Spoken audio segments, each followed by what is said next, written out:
अल्लाहुम्मा सल्लि अला मुहम्मदिन व अला आलि मुहम्मद कमा सल्लैत अला इब्राहीम व अला आलि इब्राहीम इन्नका हमीदुल मजीद। मेरे मोहतरम भाइयों, आज सुप्रीम कोर्ट में उस केस की समाअत हुई जिसमें गवर्नमेंट ऑफ पंजाब और बनामे मुबारक अहमद सानी के नाम से एक कादियानी का केस चल रहा है। इसमें सुप्रीम कोर्ट ने एक फ़ैसला दिया था। उस फ़ैसले पर हमें पूरी कौम को शदीद तहफ़्फ़ुज़ात थे।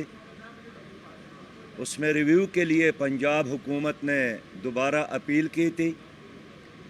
जमात इस्लामी ने भी इसमें फ़रीक बनने का फ़ैसला किया था।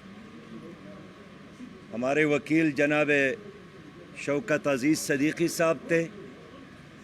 आज उन्होंने अपने दलाइल पेश किए। सुप्रीम कोर्ट ने हमें फ़रीक के तौर पर सुना और आज मैं पूरी कौम को ये इत्मीनान दिला रहा हूँ कि इंशाअल्लाह ताला हम कानूनी और अदालती जंग ज़रूर जीतेंगे। इस केस में रिहाई या गिरफ्तारी असल इशू नहीं है। असल हमारा मौक़िफ़ कुरान करीम के आयातों का वो हवाला है जिसको बुनियाद बनाकर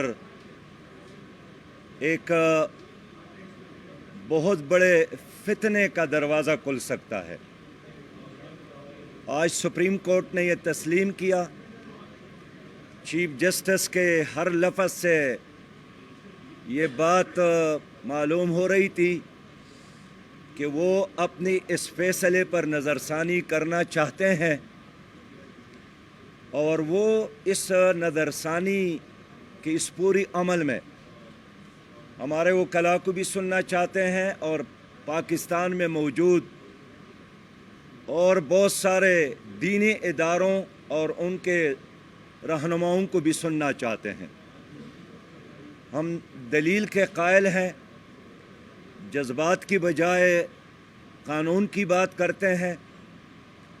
कादियानियत के ख़िलाफ़ पाकिस्तानी कौम ने एक तवील जद्दोजहद की है।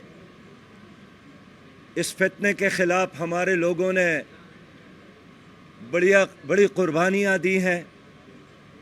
सबसे पहले सैयद अबुल आला मौदूदी रहमतुल्लाह अलैह को इसी मसला कादियानियत में फांसी की सज़ा सुनाई गई थी। बहुत सारे लोगों ने क़ैद और बंद की सऊबतें बर्दाश्त की है और उस पूरी जद्दोजहद के बाद हमारे आईन में कादियानियत के बारे में एक बिल्कुल वाज़े और क्लियर फ़ैसला मौजूद है। तो आज हम इसलिए सुप्रीम कोर्ट आए थे कि हमारे चीफ जस्टिस के किसी लफ्ज़ से इब्हाम पैदा ना हो, किसी फ़ैसले से उनके लिए दोबारा रास्ते खुलने का इम्कान पैदा ना हो। उन्होंने आज ख़ुद एक प्रेस रिलीज़ जारी किया था। उस प्रेस रिलीज़ को भी हमने अप्रिशिएट इसलिए किया कि उन्होंने दावत दी कि अगर दीनी और मज़हबी और पाकिस्तान के अहले इल्म आकर इस मसले में हमारी रहनुमाई करना चाहते हैं तो हम सुनने के लिए तैयार हैं। और इसलिए हम आज सुप्रीम कोर्ट आए हैं। उन्होंने 3 हफ्ते का वक़्त दिया। मुख्तलिफ़ इदारों को इंगेज करना चाहते हैं। खुशी तो ये होती, अच्छी बात तो ये होती कि आज ही सुप्रीम कोर्ट ये फ़ैसला कर ही लेते और अपने फ़ैसले पर नज़रसानी करके कौम को एक खुशी का पैगाम देते। लेकिन उन्होंने बहरहाल मज़ीद इदारों को, मज़ीद शख्सियात को, वकला को सुनने का एक फ़ैसला किया है।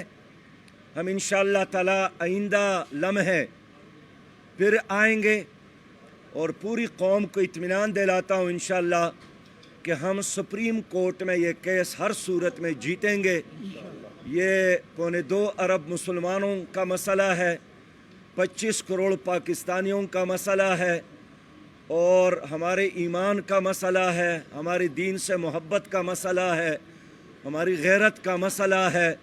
हर पाकिस्तानी इन दिनों एक बहुत बड़े परेशानी से गुज़रा है, इसलिए कि नबी मेहरबान सल्लल्लाहु अलैहि वसल्लम के हवाले से हर आशिक़ रसूल और हर ग़ुलाम मुस्तफ़ा सल्लल्लाहु अलैहि वसल्लम अपनी जज्बात और एहसासात के मेराजों पर होता है, हर कुर्बानी देने के लिए तैयार होता है।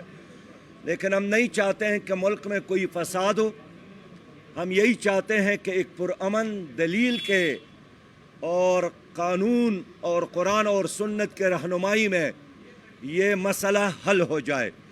मैं अपने वकील जनाब शौकत अज़ीज़ सदीक़ी साहब का भी शुक्रिया अदा करता हूँ कि उन्होंने बड़े अच्छे अंदाज में न सिर्फ जमात इस्लामी की बल्कि 25 करोड़ अवाम की बेहतरीन तर्जुमानी की।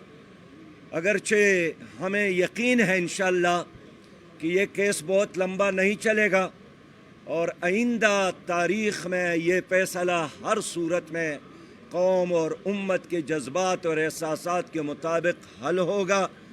जनाब चीफ जस्टिस साहब से भी हमारी यही तवक्को है कि 25 करोड़ अवाम को आजमाइश में न डालें, 25 करोड़ अवाम की बात को सुने और उनसे यही तवक्को है, उनकी नीयत पर शक नहीं है, लेकिन उनकी अल्फाज और फैसले से जो इबहाम पैदा हुआ है, हम यही चाहते हैं कि अपने उस इबहाम को दूर करने के लिए ख़ुद ही आगे बढ़े और कौम को इस हिजानी कैफियत से निकालने में अपना कलीदी किरदार अदा करे।